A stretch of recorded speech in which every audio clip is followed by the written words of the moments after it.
ètò Ijiroro Owuro ló tún gbòde. ètò yìí ló ń bí wọ́n lè kí n káàbọ̀ kí n tún máa fi ìlú ẹ̀kú àwọn ojúbà.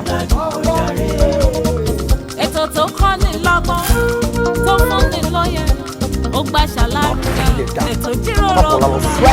ètò yìí ló ní ládùn iṣẹ́ gbọ́.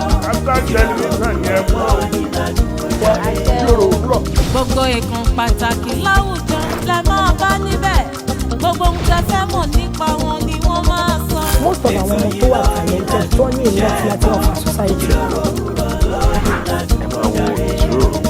pẹ̀lú Ola Onabajo lórí Kaftan television Yorùbá níbi tá a ti ń ṣàfojúsùn ayé tó rẹwà. Yorùbá yín ẹ máa yí kò rẹ o ẹ máa wo Kaftan.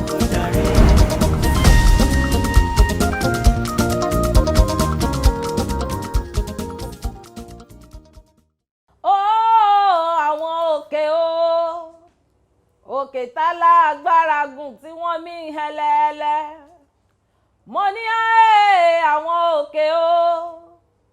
òkè táwọn alágbára gùn tí wọ́n mí hẹlẹ́hẹlẹ́ mẹ́bí òun lèmi gùn tí mo padà wá ṣọpẹ́ Ọlọ́run nínú àwọn ọ̀run ó fagbára fún mi ó fi okun fún mi ó fọlá fún mi ó fi mọ̀ fún mi mo ní àwọn òkè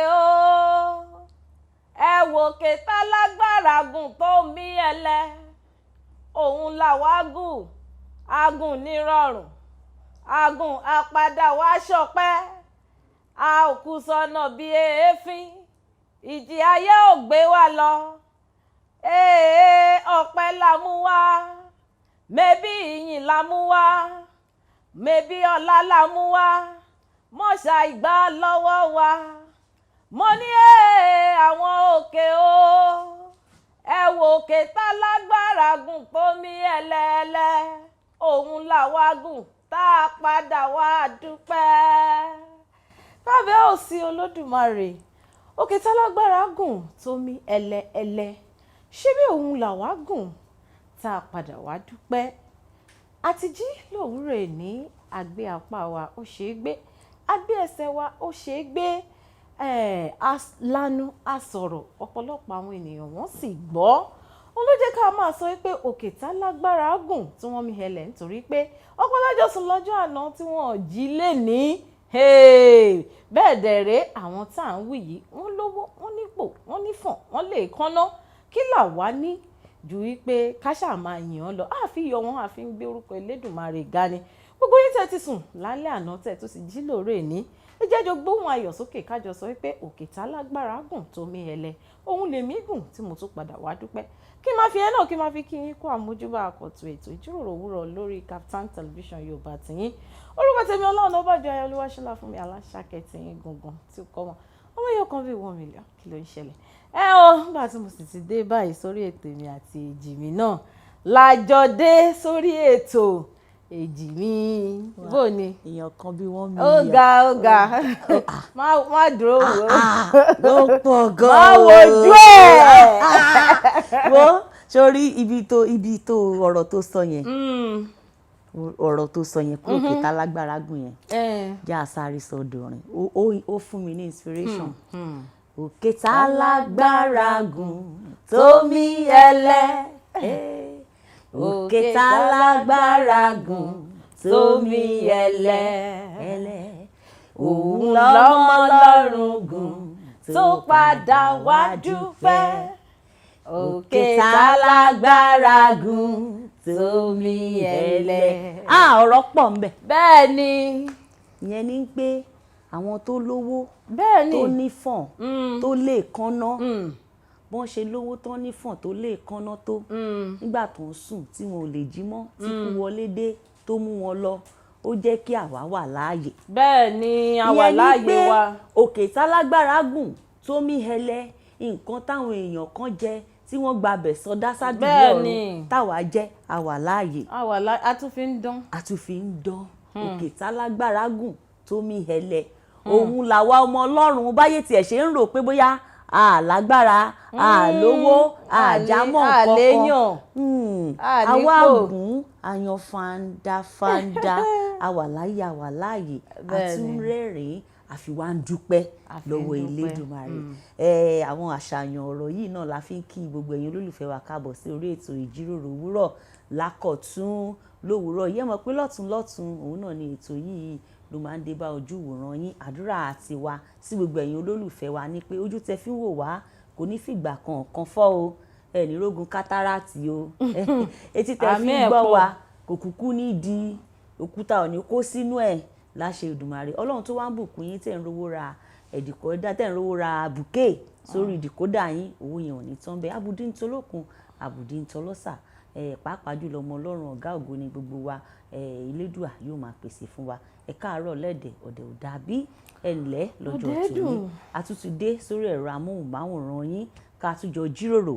Ẹ má gbàgbé pé lórí ètò yìí la ti máa mú àwọn èèyàn jàǹkànjàǹkàn wá sí ojú ìwòran yín, àwọn ọlọ́gbọ́n onímọ̀ olóye káàkiri àgbà ńlá ayé tó jẹ́ pé wọ́n máa ń gbé omi ọgbọ́n wá tá gbogbo wa sì máa ń ṣe kíni tá máa ń bù mu nínú ẹ̀. Òní ò tún ní yàtọ̀, kódà yóò tún dùn ní gbọ́ngbọ́n tó kàn sí láṣẹ Ọlọ́run.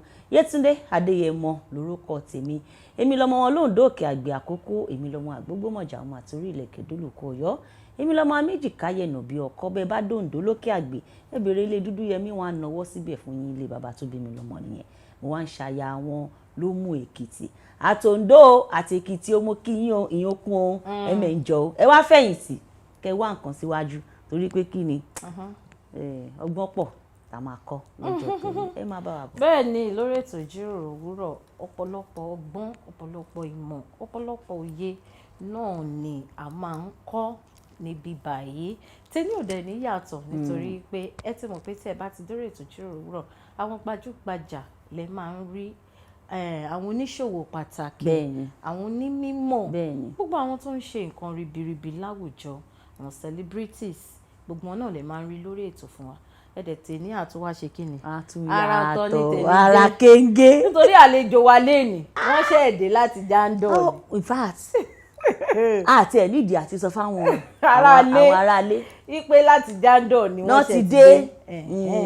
Ó túmọ̀ sí pé tèmi àdùn alárinrin gbogbo pàápàá àtúnkàn sí ẹ̀yẹn ṣàwọn nǹkan fìdílé bí èkejì mi bí ó ti sọ.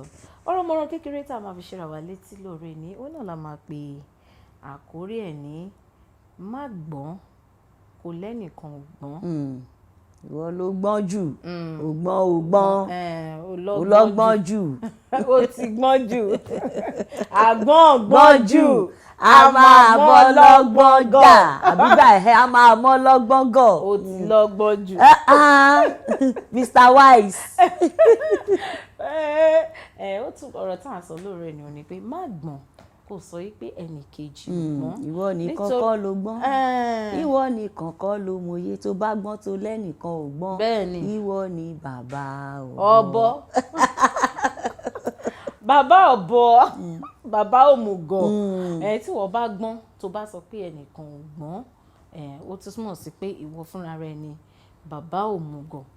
Ní gbogbo ibi tá a bá ti bára wa pátápátá a máa ń fi ọgbọ́n ọlọ́gbọ́n ṣọgbọ́n tí kì í jẹ́ ká pàgbàlagbà ní wèrè. Bẹ́ẹ̀ ni wọ́n á ní àfọgbọ́n ọlọ́gbọ́n ṣọgbọ́n kì í jẹ́ ká pè àgbàlagbà ní wèrè. Ó túmọ̀ sí pé àwọn àgbàlagbà tí wọ́n ti dáyé ṣáájú wa wọ́n ti rí oríṣiríṣi nǹkan tójú ti rí. Wọ́n ní nǹkan tí àgbàlagbà tó bá jókòó sórí ìjókòó báyìí tó bá wọ nǹkan tó máa rí, ọmọ kékeré tó wá gun orí igi orí àjà igi ti ẹ̀ jìnnà bóyá pé igi àfibẹ́ẹ̀ igi ládùúgbò mọ́ ẹ jẹ́ gun orí mask orí àwọn kiri mask antenna àwọn rédíò tv yẹn skyscraper wọ́n pọ̀ lájà wọ́n pọ̀ lẹ́kì. Ipe ò lè rí i ó túmọ̀ sí pé ìrírí òun làgbà. Ìrírí làgbà. Tí ìwọ bá sọ pé àwọn ìrírí yẹn waste ni wọ́n àbí old school ni wọ́n ó sùn mọ́ ó túmọ̀ sí pé ìwọ gangan ni bàbá òmùgọ̀ ní gbogbo ibi tá a bá ti bára wa. Even àwọn olóyìnbó wọ́n sọ pé we learn every day and learning is a process. Nǹkan tá à ń ṣe lójoojúmọ́ ni tí a gbọ́dọ̀ sọ pé kínní ìwà wá dé ìwà wá ní dem no dey see me àbí àwọn náà available they know they see me. they see you. Gbogbo ọ̀rọ̀ tá a sọ lórí ètò lóòrò ènìyàn ni pé tó o bá gbọ́n má sọ wípé ẹnìkejì ò gbọ́n nítorí pé nǹkan tó kọjú ìlú gángan lọ̀rọ̀ ilé ayé yìí nǹkan tó kọjú sí ẹ ibòmíì ló kọ sẹ́lòmíì so gbogbo ọgbọ́n tiẹ̀ yẹn is like bóyá kínkínní lọ́dọ̀ ẹlòmíì. nígbà tó jẹ́ pé elédùà tó ń pín ọgbọ́n kò dáwọ́ àti máa pín ọgbọ́n dúró. kò dá dúró. bí bó ṣe ń bọ́lọ́run ti ṣe fún ẹ ní tiẹ̀ yẹn lọ́lọ́run tún ti ní ọ̀pọ̀lọpọ̀ ọgbọ́n kan síbì kan fún àwọn generation. mélòó. oh my god. mélòó. nǹkan náà tí wọ́n tà ń sọ náà nìyẹn pé ibi tí ti ẹlòmíì tó parí sí ibẹ̀ ní ti ẹlòmíì ti bẹ̀rẹ̀ nídìí iṣẹ́ tó ń ṣe nínú ilé iṣẹ́ tó wà ní gbogbo ibi tó bá ti bá rẹ̀ pátápátá òun ni ó jẹ́ kí olóyìnbó kan sọ pé the beautiful ones are not yet born. ó dáa má sọ pé ẹlòmíì ò gbọ́n nítorí pé ìwọ ti gbọ́n gbogbo ọ̀rọ̀ mọ̀ràn tá a mú wá sí ìgbọ̀nyín lóòrò ènìyàn náà rèé afẹ́dẹ́ òkè lọ́run náà rìn olùfẹ́ ká lọ́run lé.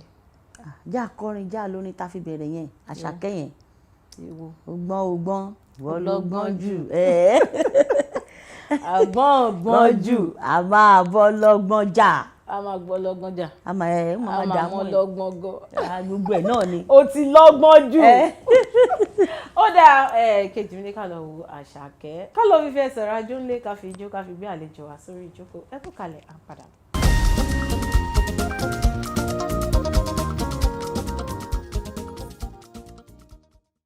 ẹ káwọ́ padà sórí ètò Ijiroro Owuro lórí Kaftan television Yorùbá àtìyín wọ́n fọ́ lẹ́yìn tẹ́ṣẹ̀ ń darapọ̀ mọ́ wa lẹ́ẹ̀kan sí orúkọ tèmi Ola Onabajo bẹ́ẹ̀ dẹ̀rẹ́ kejì mi náà wà ń kalẹ̀ Yetunde Adeyemo.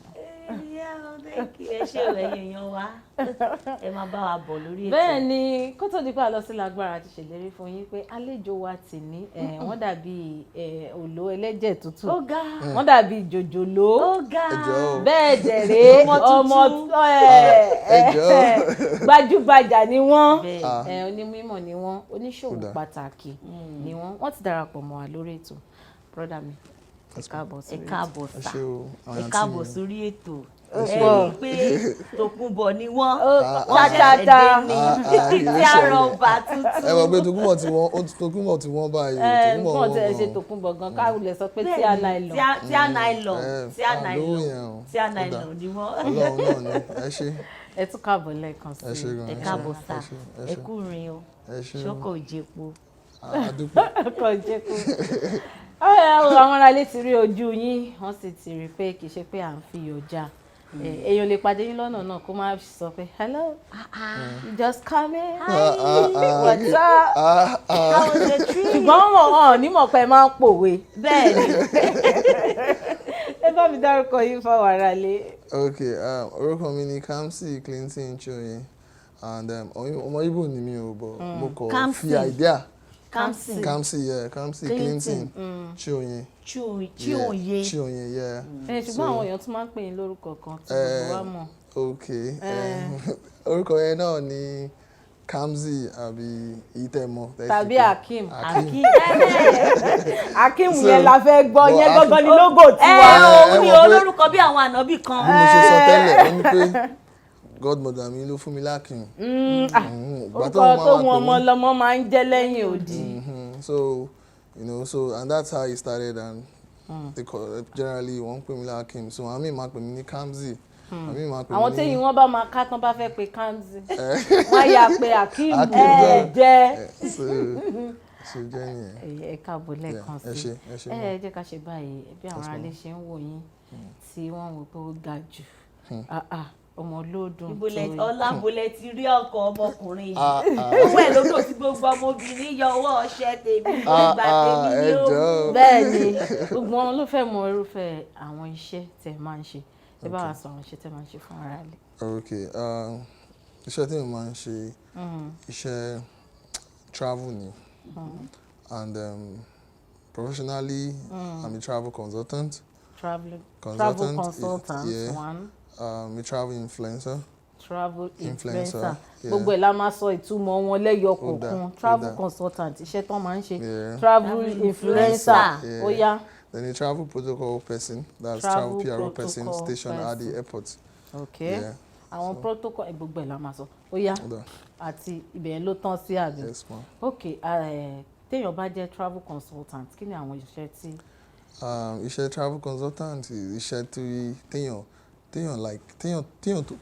tó ní ìfẹ́ travel, tó ní ìfẹ́ tourist, you know, so and tẹ́ bá mọ̀ iṣẹ́ yẹn ṣe, tẹ́ bá mọ̀ iṣẹ́ travel ṣe, you'll be able to like perform properly in that field. Do you understand? Ó túmọ̀ sí pé bóyá tí àwọn èèyàn bá fẹ́ rìnrìn àjò tó fẹ́ travel, ẹ̀yin ni wọ́n máa wá bá. Yeah, so a ti ní idea yẹn. Torí pé mo fẹ́ káwọn èèyàn mọ àwọn iṣẹ́ tẹ̀ ń ṣe yìí lẹ́yọ kọ̀ọ̀kan. Kó yé wọn. Ẹ̀yin lè máa sọ fún wọn pé ìlú báyìí ni ó máa nǹkan báyìí ló máa ná ẹ láti lọ ìlú báyìí. Bóyá o fẹ́ lọ UK, nǹkan báyìí ló máa nílò.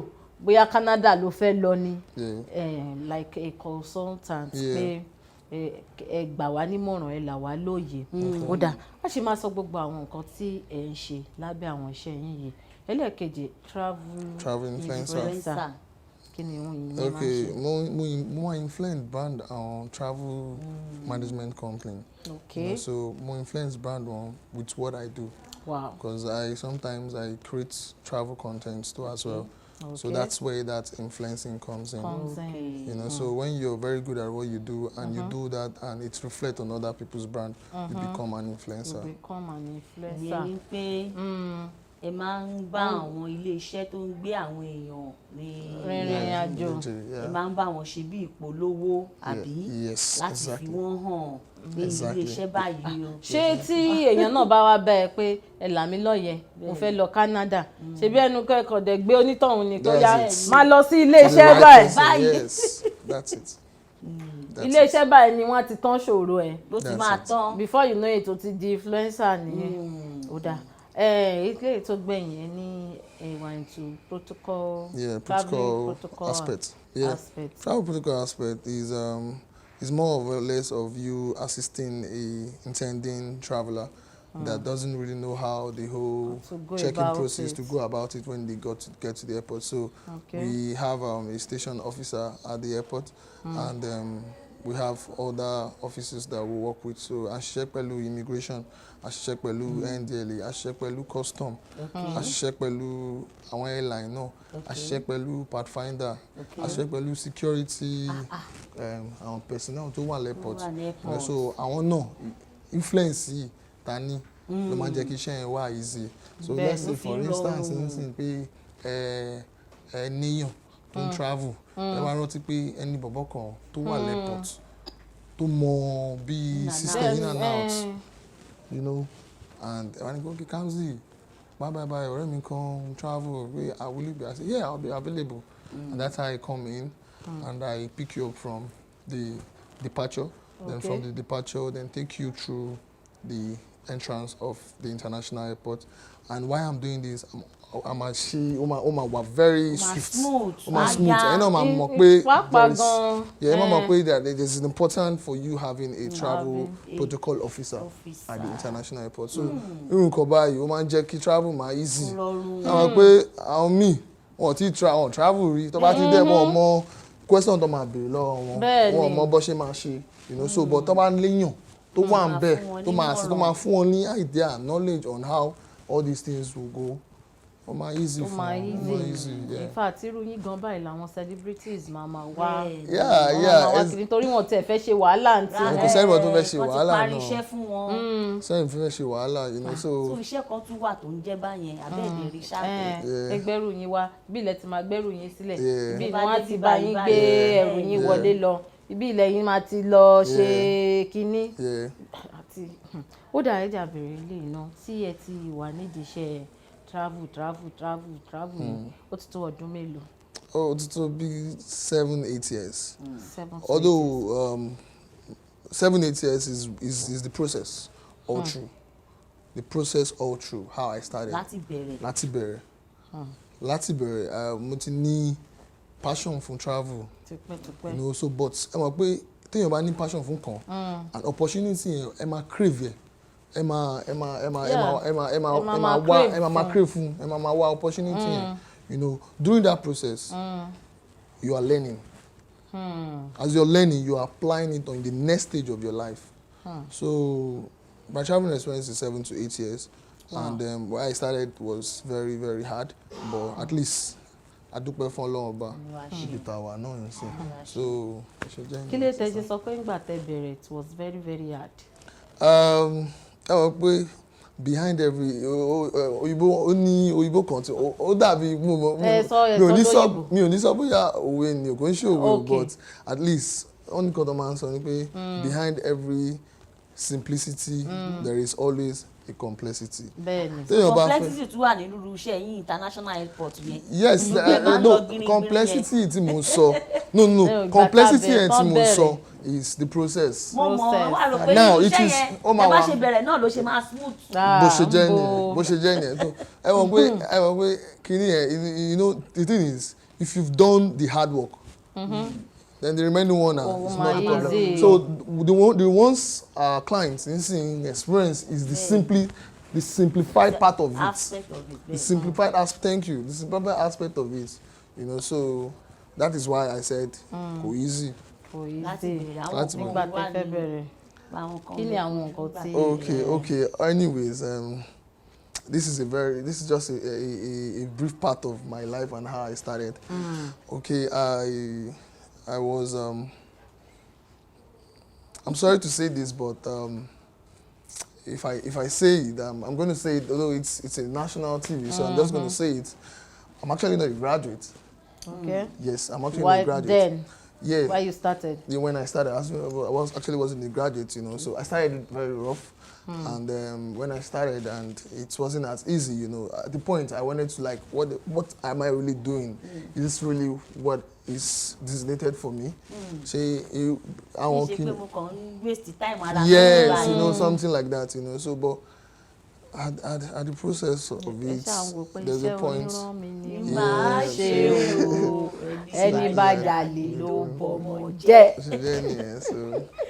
Èmi ò dẹ̀ ní lọ ṣe G. Àbí. Ní ṣe plus. Yeah, ó better Akeem. Kàrọ̀fẹ́. You know, kàrọ̀fẹ́, that's just it. Ẹ jẹ́ àṣẹ báyìí náà. Ìgbà wo lẹ lè wò pé okay, ó bẹ̀rẹ̀ sí ní smooth díẹ̀díẹ̀ with you. This work, traveling.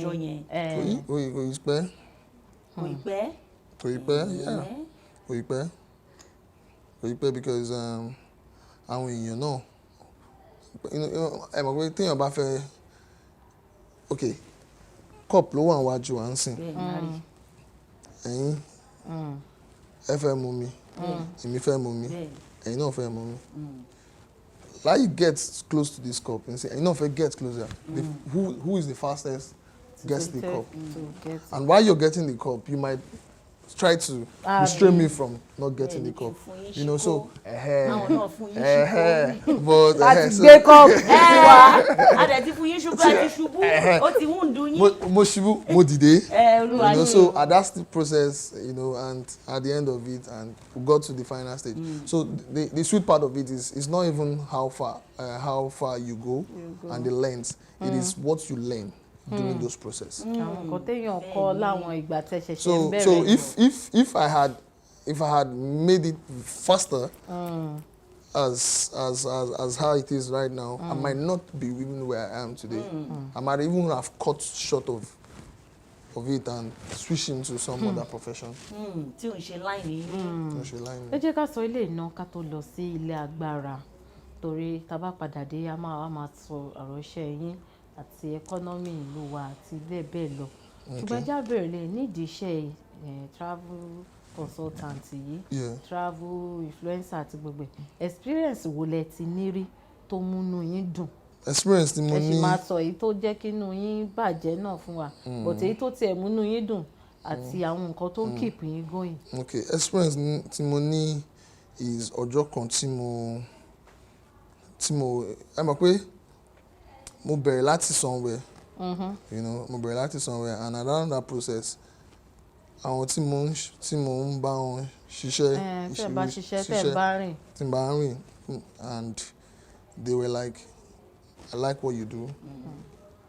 Let's take it up to another level. And I was like, good. And I felt, okay, yes, I'm really doing it well. So at the point, bere travel protocol. So, and there is this older people, mother and a man and his wife, but they are old. I want to say mother because someone they are like my mom, you know. So they came to the airport. They had nowhere to go through. They don't know how the system is, and you know. So and one more ibiti lounge wa, one more ibiti wale joko, you know. So and that was how they bumped into me, and they were like, "Klakoyin, ejo, ibo ni e la yi wa o, pe kini kan travel so time o, but mo wa wo itinerary one, mo wa rí pé flight one is later at night, and they came in the morning. Wow. Oh, I need a bit of my joko and all of it, and that is where lounge comes in. That is where lounge comes in, and so that was why I took them to the lounge. And at the point where I took them to the lounge, they felt like someone is really taking care of them. They felt loved. They felt like there is someone that, wow, they didn't even send for him, but he just came in and he's really treating them well. So at the end of the day, one she counter, she counter, one check him, one she go are very smooth and fast. One stress, right? You know, so they now told me something. They said, son, you're going to go somewhere bigger than this with this kind of your job. That they like the way I handle their hospitality, and they like the way I handle them. Spirit. You know, so and they intend to give me some money for all the whole job, and I said I'm okay. I did it from my whole heart because you people are older people, and that's it. They were very grateful. They took my number and they left. So one fateful day I had a call. Is this Kamsy? I said, yes, it's Kamsy. Do you remember the people you helped us time at the international airport that they were trying to look for how to do their check-in and their ways, finding their ways at the airport, that you later rendered to your help and you assisted them? And I was like, no, ma. Then she just said, okay, did you remember the older man that was with me? And I said, yes, daddy come to wear jacket, So, and she said, yes. And that was how she said, okay, Kamsy, I'm going to give you some people's contacts. They're going to call you when they come to the airport. Please make sure you're available. And that's how I started the protocol. Because I know that because if I need somebody has to be there. So that didn't even make me give up. It makes me feel more wanted. Like they needed you, bro. You don't have to give up. You've done. Yeah, you know, it's wúlò fẹ́yàn kan. Ẹ máa wúlò fẹ́yàn mi náà. For more that is about to come. You know, so and that's how. Wow. That's what I'm just gonna say. The experience really. Dájúdájú iṣẹ́ yìí á kówó. Ó máa pọ̀ ju owó lọ. Bẹ́ẹ̀ni. Ó dá orí ètò Ijiroro Owuro lẹ ṣe wà lórí Kaftan television Yorùbá. Mr. Kamsy ṣe wà okay. Ṣé nǹkan ṣe ń gbádùn ara yín lórí ètò pẹ̀lú wa lóore ni? Mo ń gbádùn ara mi. Mo filẹ̀. Ẹ jádókè lọ orin wo lẹ fẹ́ ká lọ wọlé kẹ́ fi sinmi ìṣẹ́jú méjì ní lágogo wa. Ẹ fún wa ní Davido. Èwo ń bẹ? It's like what you get. Unavailable. Àwọn tí Davido lè fi lógún ẹ̀ lára wọn. Mo ti rí bó ṣe káàbì rùgbọ́n wọn àti ìpínlẹ̀ tí wọ́n yẹn. Àti wọ́n pẹ̀lú àwọn Davido ni. Okay, unavailable. You know they see me. Ó dá wọn ní ká lọ wo unavailable. Davido. Àwọn unavailable. You know they see me. Àwọn unavailable. Babaláwo ló ṣe fún mi. You are not available. Kò sẹ́ tí ó bá ẹ. Ọ̀gá. Mo ti sọ lọ àlejò wọn ní ká lọ wo unavailable láti ọwọ́ Davido. Ká fi fẹsẹ̀ rajò lé. Ẹ kú kalẹ̀ lóde, ẹ má ti lọ síbi kankan. Àlejò wa ṣì wà lórí ìkàlẹ̀. Wọ́n sì máa sọ fún wa. Wọ́n máa dá wa lẹ́kọ̀ọ́ bóyá àwọn tẹ̀ fẹ́ rìnrìn àjò tó bá ṣe kúrò ní departure báyìí ní car park bó ṣe máa rìn gbogbo ẹni mo máa sọ fún wa lórí ètò lẹ́nu ẹ kú kalẹ̀ lóde à ń padà.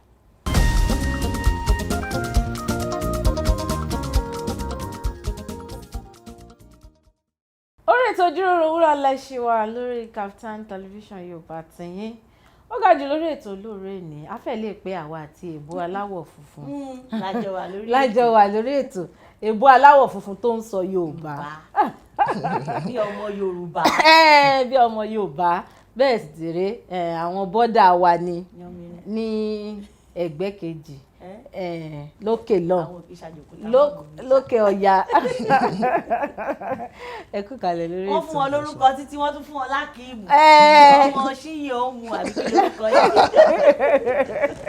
lọ́wọ́ ìwà ni gbogbo nǹkan tí ó bá ti ṣẹlẹ̀ sẹ́dá ẹ̀ láyé lọ́wọ́ ìwà ni bá ti sọ lọ pé ẹ tún kù jókòó lórí ètò ń sọ̀rọ̀ lọ bí àwọn ìrírí yín àwọn ìgbà tí inú yín dùn nídìí iṣẹ́ tẹ̀ ń ṣe nítorí àwọn ohun ìwúrí tí ẹ rí lẹ́yìn ìgbà tí ẹ ṣe àwọn kinní yẹn tán.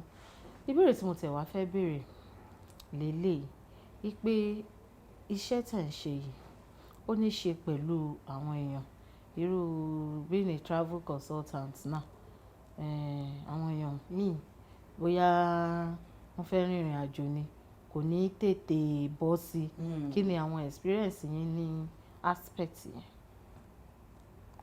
Maybe you have a client wọ́n fẹ́ lọ they have want to already consult lọ́dọ̀ yín ẹ ti put one through but at the long run kí ni yẹn ò tètè click bóyá visa ò tètè jáde or something. So what are your experience pẹ̀lú àwọn èèyàn client yín?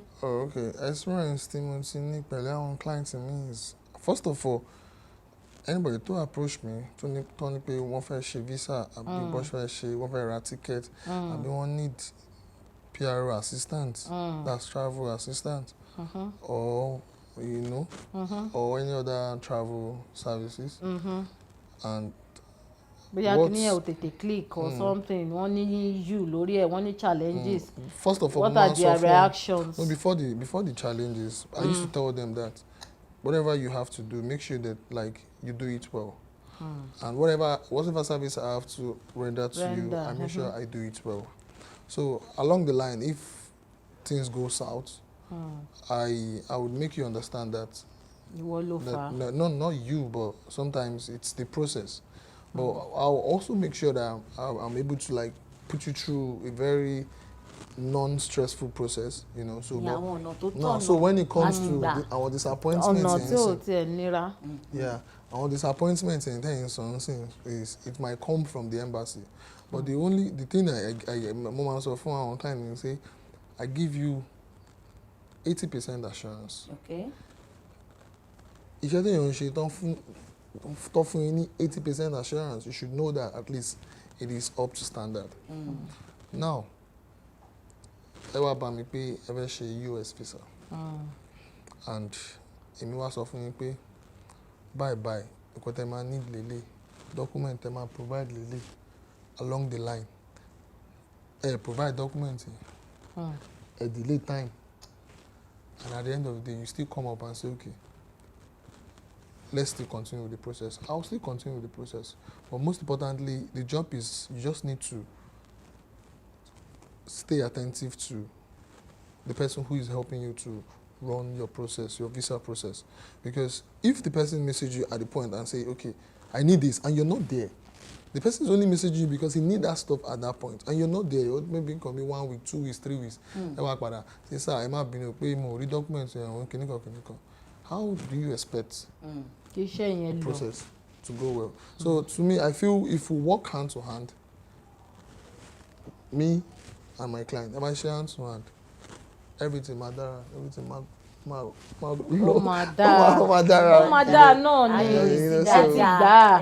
Yorùbá ẹ̀ mo ń try láti ẹ ti ẹ̀ ń gbìyànjú ẹ jẹ́ ń ṣe báyìí ẹ ń sọ̀rọ̀ lẹ́ẹ̀kan pé àwọn nǹkan tí ìgbà tí ẹ máa bẹ̀rẹ̀ iṣẹ́ protocol officer nínú embassy àwọn nǹkan ló ṣẹlẹ̀ tẹ́ fi wá mú iṣẹ́ yẹn ní ọ̀kúnkúndùn. Ṣé ẹ darapọ̀ mọ́ embassy ni àbí ẹ dá dúró fúnra yín? Are you iṣẹ́ entrepreneur ni àbí ẹ ń bá airport ṣiṣẹ́? Entrepreneur ni. I have my own office. I have my company too as well. Okay, company so tí I'm a wà brand. nínú airport ńbẹ̀. You are a brand on your own. And you work with them. Ṣé o ní ìbéèrè kan tó fẹ́ béèrè náà? Mo ṣe ń gbádùn ẹ̀ mo ṣe ń. Ó tó di pé mo máa lọ síwájú àti síwájú sí iṣẹ́ yín travel agency kí ni economy wa yìí kí ló ṣe ń affect? Okay. Nigeria economy torí ní gbogbo late last year stroke first quarter of this year oríṣiríṣi ló ṣẹlẹ̀. Limitations wà lórí travelling àti gbogbo ẹ̀. Fún mi ní káàṣì kò sí káàṣì fún mi ní káàṣì. Okay. Kí ló ṣe ń affect iṣẹ́ ti yín? Most importantly economy yìí àwọn pé ó affects àwọn travel agency because àwọn tó máa ń ra tickets nìkan bí tó máa ń ra ticket 400k last 2 years but báyìí sin ticket yẹn ti flip to almost 600 to 700k. Wow. So èèyàn tó ń save 400k for last year for a trip. Dubai àbí? I'm just saying, I'm giving an instance. Okay. I'm giving an instance. But for now, from Dubai, ticket from Dubai, like 2 years ago, 2 years ago, ticket from Dubai, you can get here for Dubai for 340, 360. Wow. But now, ticket to Dubai is almost close to 600, sometimes 700, sometimes it can even be $1 million. It depends on the time you are actually purchasing the ticket. So, and again, the dollar too has also affected the whole system too because the airlines calculated the rates for the pricing of the tickets with dollars. So dollar to loss now. Who affects pricing now. And again, the customers themselves with the Nigerian economy, things have not really been going so well. So if you're not really comfortable, why will you want to travel? So these are our challenges we have that we personally have, with our clients. The excuses sometimes when we tell them we are running a vacation program in Dubai or a vacation program in UK or something like that, they might be like, sir, travel. So that is why I added a travel protocol personnel because that is an everyday job. Do you understand? That's an everyday job. It's a day-to-day job. So that is why it is part of what I do. So if I get to see tickets, I'll get from the travel personnel. Protocol personnel, kí lẹ ṣe wá rí clients? Okay. To get a client is quite easy. Sometimes when you know how to do your job well, when you're doing it very well, then people will be the ones to just promote you. You don't need to do much. Like something like that. So most importantly, whatever you do, just do it well. Do you understand? Do it well and don't be greedy. Do you understand? Don't be greedy. Try to be nice to people. That's just it. Though you're working because you're working for money, but there are some clients you get to see. You just give them benefit of that. Get them the job, get the job properly done, and you see how it is. You might be expecting like let's say like 100k from this person, and at the end of it, he has something that worth more than that 100k. He might not give you personally, but he can link you up to someone who can create that. Who can pay millions? Who will even give you millions of naira job?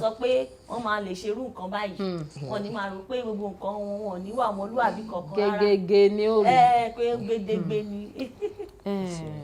Brother wa, ẹ jẹ́ àbẹ̀rẹ̀ ilé a ti sọ pé ẹ máa dá àwọn èèyàn lẹ́kọ̀ọ́ fún àǹfààní àwọn tó jẹ́ pé ohun tí ẹ lè dá ṣe nǹkan kan wọn mọ́wọ́ ọ̀tún yàtọ̀ sósì. Kí ni àwọn ìpele tán máa bá pàdé ká sọ pé èèyàn fẹ́ lọ ìlú ọba nísìn níbi tí wọ́n jálẹ̀ sí bóyá ó rọ́jú gbé taxi dé páàkì láti páàkì ẹgbẹ́ wa dé ibi tí ó máa ti wọnú ọkọ̀ òfurufú. Now this is how when when a passenger gets to the airport, the first thing you need to do when you get to the airport, you need to like check the environment you are presently, check if you are at the right terminal, because international, one in terminal 1, one in terminal 2. So check if you are at the proper terminal that is on your itinerary, first of all. Then when you, after you've done that, then you check for, if your bags are much, you check for trolley. I want trolley. Tọ́fin ti ẹrù báyìí. Tọ́fin ti ẹrù. Ìyẹn ni pé téèyàn bá dé international airport. Wọ́n ní ibì kan wà terminal, ibi tó bá kọ́kọ́ dé sí àkọ́kọ́, ibi ẹlẹ́ẹ̀kejì. Kéèyàn wo ìwé ọwọ́ èèyàn, ṣé èkíní ni tèmi ni tí máa dé sí ni o àbí èkejì. Terminal 1 àbí terminal 2. Ìwà wá tó bá lẹ́rù púpọ̀. Àwa trolley. And if you're actually looking for a trolley, you need to be very careful of the person who is assisting you, because àwọn náà tó máa ń ṣiṣẹ́ pẹ̀lú trolley yẹn, trolley company yẹn, wọ́n máa gbé trolley yẹn, wọ́n wá bá yín. You know, at the end of the day, tó bá bá yín, okay, ẹ máa fi pé wọ́n wà pẹ̀lú international airport, pẹ̀lú company yẹn, wọ́n náà wà hustle, but at the point tó bá dé gate, wọ́n ní jẹ́ kó wọlé. So at the end of the day, you're the one losing. Ẹ máa fún wọn lówó, but nobody is to assist you inside. So when you need to make sure that you have a proper person who has an ID card that shows that he's a porter person to assist you, so you won't fall into a wrong hand. So at that point, whereby when you now get to the departure, first of all, you see a machine. So that machine scans your bag. Yeah, it's like a conveyor machine, but it scans. It has an X-ray, so it scans to check if you have guns, check if you have any objects, if you have gas, liquid, or stuff like that. So at the point where you get to, your bag go through that point, then you go through the custom. Now at that point where the machine is, beside the machine, there is custom, there is NDLA, there is security, immigration, no immigration, but there is security, fan security personnel at that point, and there is NDLA, custom, fan security, and quarantine. No, quarantine is excluded. Now, this is it. When you come to the airport, like your tó lẹ́rù, tó ní food stuff, ẹ máa ní láti quarantine. Ẹ máa ní láti quarantine. Ẹ máa ní láti quarantine. And again, quarantine is wọ́n máa ń pè ní satisfy in your food stuff. So àwọn míì wọ́n máa ń fall fún gbogbo settings yẹn, because wọ́n máa rò bóyá tó bá ti dé ibi custom máa ní pé what do you have in your bag, kìnìkan, and at the end of the day, wọ́n máa ní pé do you have anything for us, and at the end of the day, okay sir, this is what I have, and at the end of the day, quarantine wà lẹ́gbẹ̀ẹ́ ọjọ́ òde yẹn. Tẹ́ bá mọ̀ pé ẹ ní food stuff, tó bá ti dé ibi tí custom wà, kọ́ search pẹ̀lú ẹni kọ́ search, tó bá ti search since ẹ ní ẹni ẹrù òfin, tó bá ti search tán, the next thing kẹ́kọ̀ọ́ mọ̀ pé ẹ máa lọ sí quarantine, to avoid you saying if I had known, why would I have given them some tips? Rather than take that tips, you can just go ahead and quarantine your foodstuffs. It's just 2K on my phone, any tag. The next thing you go to MLC counter. Then if you go to counter, you need to ask anybody who is there where your counter is, your check-in counter. When you get to your check-in counter, at that point you see a BSS. BSS is on Air France KLM. Those are the guys who are in charge of your baggage, like your weight. Just make sure that your bags should be weighing 23.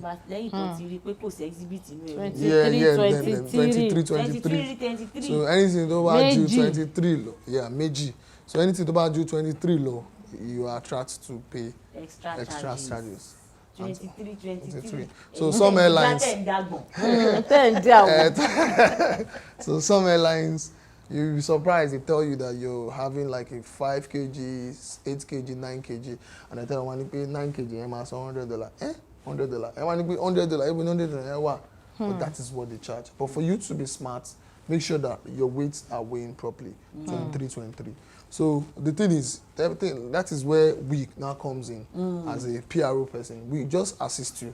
You tell us what your problem is. If you have an excess luggage, you have a document issues, if you have any problem virtually regarding to travel, we can help you run it through. Do you understand? Easy.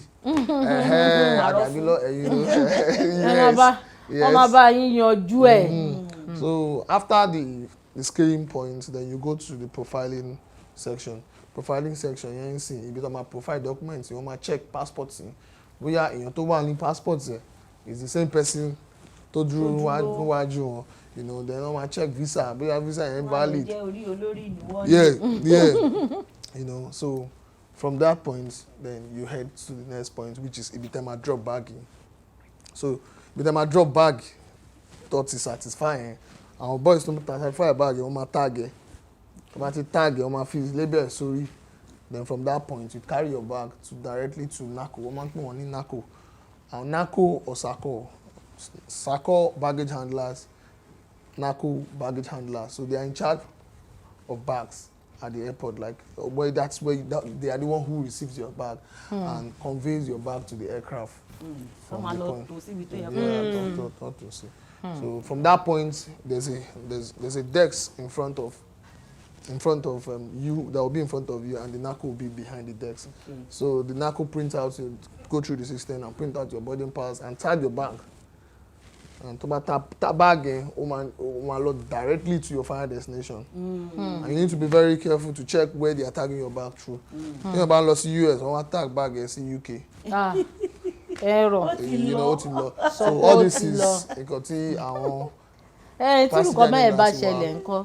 kí ni èèyàn ṣe máa rí ẹ̀rọ? Tí èèyàn dẹ̀ gbà yín. Téèyàn bá ti gbà yín kò lè ṣẹlẹ̀. Tẹ́ bá gbà wá kò lè ṣẹlẹ̀. Because already bọ̀kátà wá sọ pé wọ́n gbà yín, irú ẹ̀ wá ṣẹlẹ̀. Nǹkan tó máa ṣe ni pé wọ́n máa airline náà ló máa airline náà ló máa. Definitely àwọn airline gan wọ́n á ti mọ̀ pé there's a mix up because èèyàn kan náà àti sọ pé wọ́n ti gbé báàgì ẹ̀lú ní fóònù. ẹ̀yẹn ṣebí ó lẹ́yìn ọjọ́ kẹta tẹ́rù bá dé ẹrù míì ẹ̀yìn ọjọ́ kẹta ló máa dé. Ọ̀sẹ̀ kan gbà mí gan pàápàá.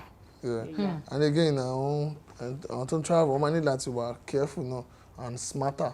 Because the airport premises kò ń ṣe premises tán rẹ́rìn. Everybody know face business, you know. So má rẹ́rìn jù. Kò má lọ rẹ́rìn jù. Kálá. Àbí kò lọ má rẹ́rìn. Lẹ́jú pa. Hi. Wà lọ sí counter ẹ̀. Kò lọ ròyìnbó kò lọ máa wòran. Àbí kò ráwọn èèyàn kan tó ń ṣe skit. Before you know, you lọ miss flights. So and also it's always advisable. Wọ́n máa pè. Nọ́mbà kìíní kan o ti wo fíìmù lọ. So it's always advisable kí come about 4 hours before their departure time, so that they won't miss their flight. So it's very nice. So these are things they need to know. Àwọn tó ń wo TV, tó ń wo program yìí. Ẹ tẹ̀ sí dá wọn lẹ́kọ̀ọ́ tó pọ̀. So àwọn tó fẹ́ travel rí wọ́n ní láti mọ̀ pé you need to be at the airport 4 hours before your departure time. And again, you need to be very smart while you're at the airport. The profiling, àwọn tó ń ṣe profiling airport náà, wọ́n mọ̀ ọkọ̀ tó ń ṣe. Wọ́n lè dẹ̀ngẹ̀ pose yín, but ẹ̀yin tẹ́ bá fall fún wọn, ẹ ti fall fún wọn nìyẹn. But since tẹ́ mọ̀ pé documents wà okay. Ó pé. Ó dáa. Come to the airport, do the necessary thing, and you're good to go. Ẹ ṣe wá dúpẹ́ a sì tún máa gbà yín lálejò sí ní kò pẹ́ nítorí pé ọ̀rọ̀ tá fẹ́ bá yín sọ ó pọ̀ ṣùgbọ́n àsìkò wa ó ń sáré nítorí nígbà tá bẹ̀rẹ̀ tó yẹ sọ wípé ẹ tiẹ̀ tún ti ṣí nǹkan kan bíi blọ́ọ̀gì tẹ̀ tí ń blọ́ọ̀gì. Oh, okay, travels. Yeah. So the thing is, I'm coming up with something very big. Okay. And I'm trying to make my job very flexible. Okay. So while doing that, I'm coming up with having a travel blog and all at the same time having a social media handles that has the name handle called Kamsy the Traveler. So with that, I'm going to be able to